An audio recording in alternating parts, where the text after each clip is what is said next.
नमस्कार, माझे नाव सुयश राजू शेटाणे आहे. मी इयत्ता 4थी ब मध्ये शिकतो. मी आज तुम्हाला 3 मासे यांची गोष्ट सांगणार आहे. एकदा एका नदीला जोडूनच एक तलाव होता. त्या तलावामध्ये 3 मासोळ्या राहायच्या. त्यांचे नाव होते सुमा, नीमा आणि रीमा. सुमा चलाक होती, नीमा बुद्धिमान होती आणि रीमा एकदम बुद्धू. एकदा 2 कोळी त्या नदी जवळ आले आणि त्यांच्यात संवाद सुरू होतो. पहिला कोळी दुसऱ्या कोळीला म्हणतो, आपल्या जाळ्यात आज किती कमी मासे आले आहेत. दुसरा कोळी म्हणतो, इतकी मोठी नदी आणि एवढे कमी मासे, असं कसं होऊ शकतं. तेव्हा पहिला कोळी म्हणतो की अरे हे बघ ना, इतके सगळे मासे खाऊ पक्षी सगळ्या माशांना खाऊन टाकत असतील. तर दुसरा कोळी म्हणतो की अरे या नदीत तर खूपच कमी मासे आहेत, मग ते आणि या सगळ्यांचे चोचीत तर मासे आहेत, असं कसं होऊ शकतं. आपल्या जाळ्यात इतके कमी मासे. तेव्हा ते चालू लागतात. पहिला कोळी म्हणतो की मला वाटतंय की नदीला जोडूनच झाडात लपून एक तलाव असेल, त्याच्यामध्ये सगळे मासे पोहोचले जात असतील. दुसरा कोळी म्हणतो की मला पण असंच वाटतंय. आपल्याला नदीत कमी मासे मिळतात, तर ते तलावामध्ये पण असू शकतात. नदीला जोडूनच असू शकतो तलाव. तेव्हा ते त्या तलावाजवळ जातात. त्यांना तिथं दिसतात भरपूर मासे. ते म्हणतात, अरे हे बघ, झाडात लपल्या असल्यामुळे आपल्याला हा तलाव कधीच दिसला नाही. याच्यामध्ये तर किती मासे आहेत. दुसरा कोळी म्हणतो की हो चल, आता संध्याकाळ होत आहे, आपण उद्या सकाळी लवकरच येऊन या तलावामध्ये जाळं टाकू. सुमा म्हणते की तुम्ही त्यांचा संवाद ऐकला का. आता इथं राहण्यात आपल्या जीवाला धोका आहे. आपल्याला लवकरात लवकर इथून जायला हवं, नाहीतर आपण आपला जीव गमावण्याची शक्यता आहे.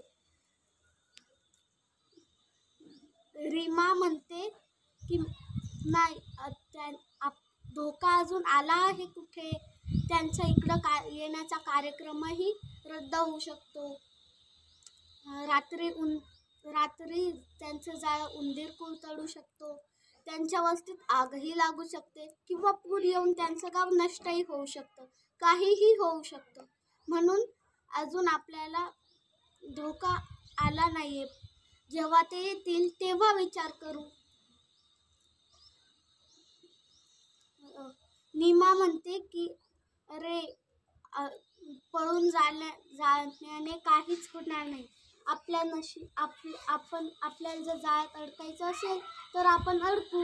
आपल्याला जर मरायचं असेल तर आपण मरू. आपण मरणार असेल तर आपण काय बरं करू शकतो आपण. तेव्हा सुमा म्हणते की अरे तुम्ही माझ्या सर्वात चांगल्या मैत्रिणी आहे, म्हणून मी तुम्हाला सांगत होते. तुम्ही आले असते तर बरं झालं असतं. तेव्हा चलाक रीमा म्हणते की तू जा, मला माझ्या चलाकीवर पूर्ण विश्वास आहे. मी कसंही करून मी वाचूनच जाईल. रीमा म्हणते मला देवावर पूर्ण विश्वास आहे, तो कसंही करून मला वाचवूनच घेईल. तेव्हा सुमा म्हणते की तुम्हाला जर यायचं असेल तर तुम्ही या माझ्यासोबत, मी तर चालले. तेव्हा सुमा नदीकडे जाते आणि सकाळ होताच कोळी येतात आणि त्यांच्यामध्ये संवाद चालू होतो की अरे बघ, आज तर आपल्याला पूर्ण जाळं भरून मासे मिळणार आहेत. हां, चल लवकर आपण जाळं टाकू. आपल्या संवाद ऐकून ते मासे पळून नाही जायला पाहिजे. तेव्हा रीमा म्हणते, चलाक रीमा म्हणते की अरे कोळी तर आले, आता काय करायचं.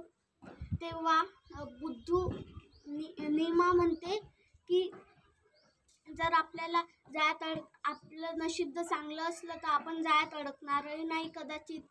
तेव्हा